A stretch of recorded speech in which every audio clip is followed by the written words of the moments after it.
66 degrees could not come soon enough, and it felt amazing. Considering this is a spring break week for tons and tons of families across the United States and a lot of families here in Fort Collins. It was very nice to be able to go out today. Actually, I did a half day, kind of a father-son day, and we went to the Exchange, sat there, had some Vatos tacos, and then afterwards got some ice cream from Churn Ice Cream. I should really say that I got the ice cream because my son, it was a mess, and he really didn't want too much of it. But this is live in Fort Collins. We come to you each Wednesday night, 6 p.m. Mountain Standard Time. We talk to you about 5 things: what happened, what's going to be happening in the next week, city council review, developments under review, and then we look at a neighborhood spotlight, which this week is Southmore Village, kind of midtown Fort Collins. Excited to show you guys the drone video for that. But in addition, stick around and watch the kind of city council work session. One of the things that they discussed, one of the 3 things they discussed, was the city's economic health strategic plan. And it was really kind of cool to see their SWOT analysis on Fort Collins. So strengths, weakness, opportunities, and threats. And so we are going to jump in with what happened over the last week and what is going to be happening coming up. Something exciting is that the Taste of Fort Collins, which is going to be happening June 10th and 11th at Washington Park, is going to have headliners, All-American Rejects, and Lil Jon. Now, I think we're bringing in pretty decent acts. We've had Nelly, T.I., we've had Smash Mouth, among many other bands, which I'm sure I'm getting, going to get kind of crap thrown my way as far as who I left out as far as big names. But Taste of Fort Collins does a really great job.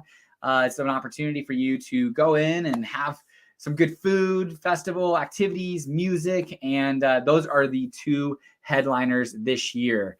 In addition to the Spring Creek Gardens are going to have their annual plant sale. Over 30,000 plants will be sold during this time.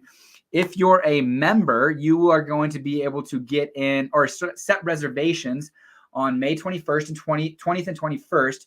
You'll be able to set reservations on May 2nd, and for non-members, May 4th. I believe that my family and I are members at Spring Creek Gardens, as well as the Discovery Museum. I think it comes with kind of a Poudre School District discount or a very affordable membership, but we will definitely take advantage of that. So in addition to, one of the things that is going through and the development process is 346 market rate rental units are being proposed and going to be developed in North Fort Collins off of near Spalding and Redwood. It's a 22-acre lot. It's going to be one of Fort Collins' first build-to-rent subdivisions, and which is super unique. The market rents are going to be anywhere between $1,800 for a 1-bedroom up to $2,600 for a 3-bedroom townhome style, villa style for the houses. Now, it'll be interesting to watch. I would be very curious if I was a resident over in that area. I think one of the things they're concerned about is just the type of community that it builds. There's no home ownership, so maybe not as much invested in the area, and therefore maybe not as invested in the maintenance and upkeep of the surrounding area. So that is coming down the pipeline. The CSU basketball season is done. Some of my favorite 4 days of the year start tomorrow. NCAA basketball tournament. Unfortunately, CSU did not make it. They kind of had a down year.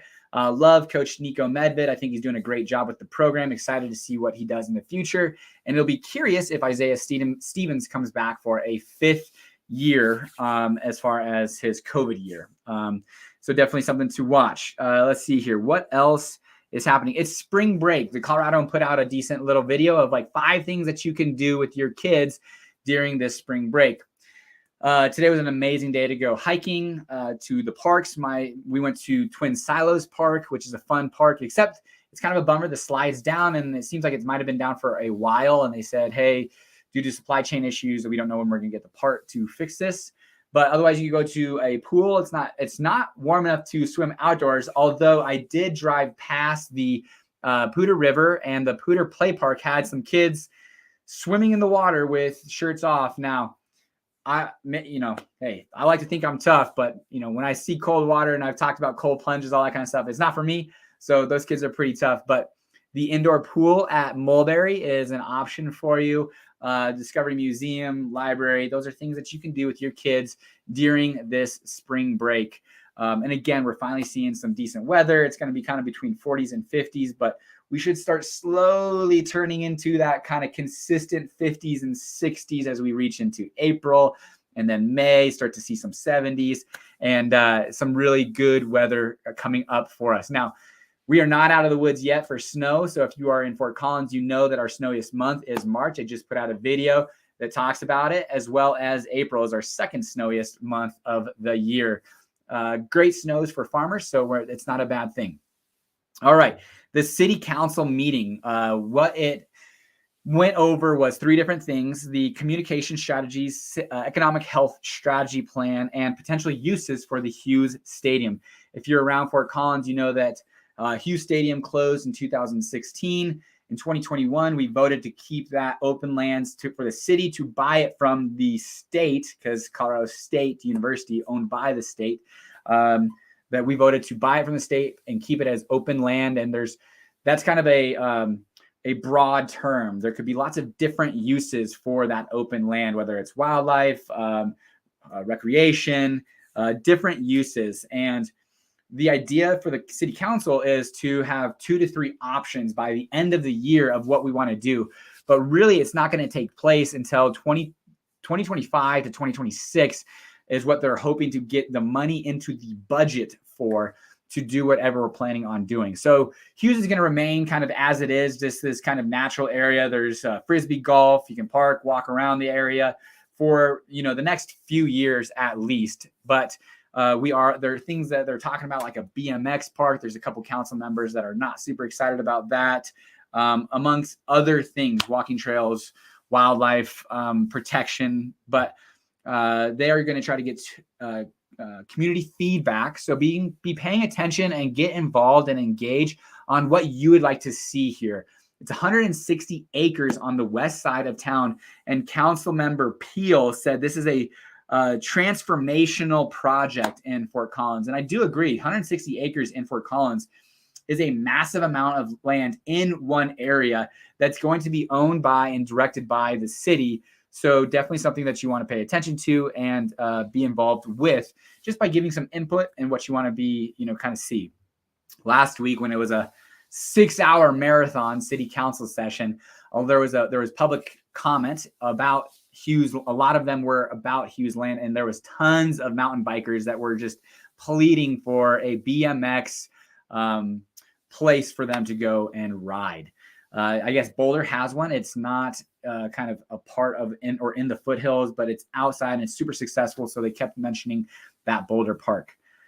The thing that's, kind of, I would say, I can't think of the dang word right now, but city council was talking about the communication, and it happened to go down. Molly Bohannon is really who I follow on Twitter for the city council meetings, but also I watch them if she's not available or not able to tweet about it. But she does an amazing job of live tweeting, talked about how the broadcast went down, so she didn't get to see as much of, and so didn't get to tweet as much of the communication strategies, which is hilarious that they're kind of trying to talk to us about what they're going to do about the communication strategies, yet it went down. But that being said, they talk about how is information about the city being dispersed. 61% of people are getting their news from the paper, the Coloradoan, which is great. Coloradoan's a great news source for us. So support them. It's super cheap if you're not a part of that newspaper. I think it's like $1 or $12 a month. Really not too bad. Great articles, great information. A lot of the information that comes out on Wednesdays and Thursdays is about the city council meetings that happened the night prior, especially when written by Molly. Great job, Molly. Keep it up. You're doing an amazing job. Thank you for all the hard work that you do. And then the big thing that they talked about on that I'm going to kind of dig in on is the city council, the economic health strategic plan. So city has all of these master plans, the transit plan, land development code, or land use code, I should say, economic, housing plans, all of these different plans that they put through city council that they develop, that really is kind of their guidebook for the next 5 to 10 to 20 years, as we were seeing with the land use code that we're going through those changes. And they go through these, staff goes through these changes and questions from city council and gets back to them and gets more public engagement. And then they develop these plans based off of all of that information, and then they get voted in. And that's our guidebook for the next 5, 10, 15, 20 years. So again, paying attention to it is very important, because they get kind of a direction to go, and you can be involved, talk to your council members about where you would like to see City of Fort Collins go. The big things that they're looking on, I'm just going to read this. So sorry if my head's down, because I don't want to misspeak, but this is the first update since 2015. This is going to be looking at housing, workforce, and 15-minute cities, on top of other things. The guiding principles of this plan are livability, sustainability, and community. The SWOT for the city: strengths, weakness, opportunities, and threats. The strength for Fort Collins: highly educated community, Colorado State University, and the quality of this place.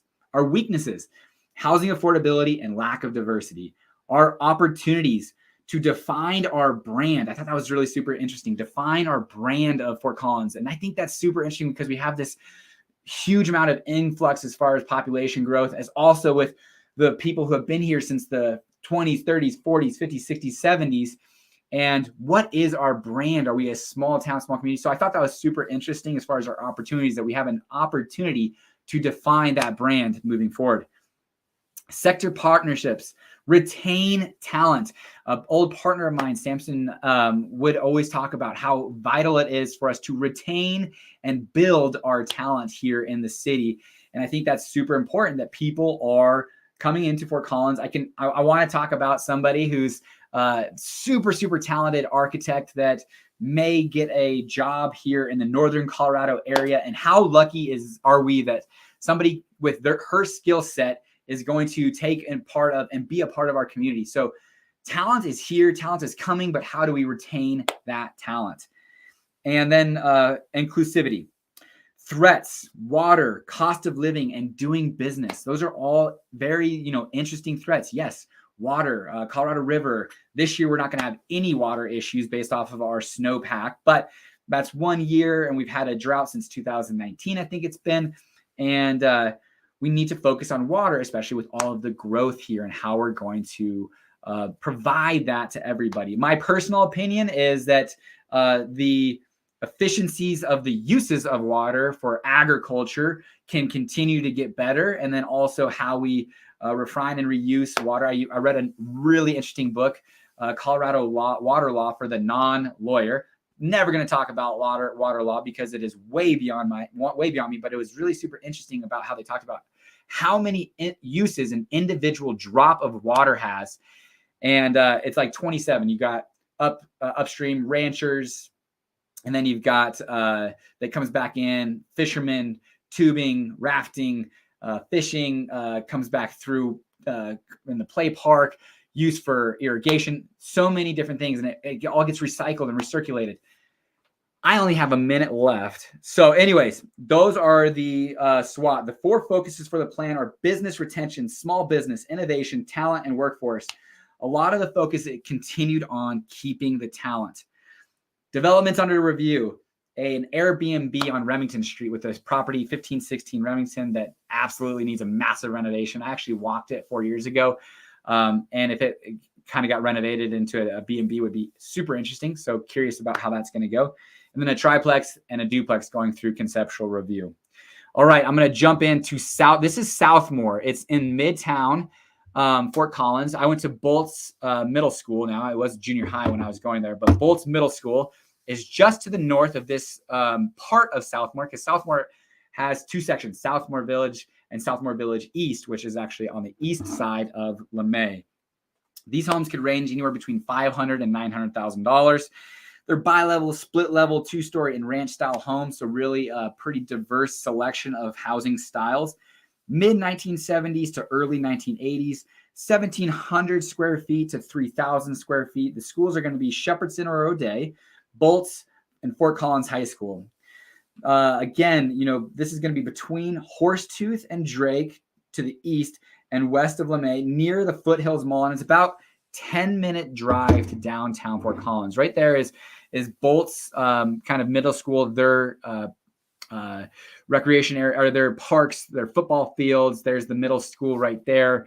And we're looking south right now, heading to look east, and Village East to our right. And then we're looking across the way to Nelson Farm and coming back east to LeMay. So Southmore Village is a very desirable area. I think it's one of our neighborhoods coming up in our video that is really a neighborhood to watch, and top appreciating neighborhood, actually, because there's lots of it's a great size. You can get in for a good price point, add value, and then really still be at a medium price point or just above, and be able to have a good equity position. I'm a little bit over. I'm sorry. I always try to keep these at 15 minutes. We're at 16 minutes, but I don't have any questions. If anyone does have any questions, I'll hang around for just a quick minute. But otherwise, super interesting conversation that we had on the Fort Collins Fellas podcast. Watch those episodes. We've had some amazing guests, mayors, ADs. Today we had the pro at the Fort Collins Country Club. So all the Fort Collins information you could possibly get. All right, guys. Until next time, I appreciate you guys watching. This is Live in Fort Collins. See ya.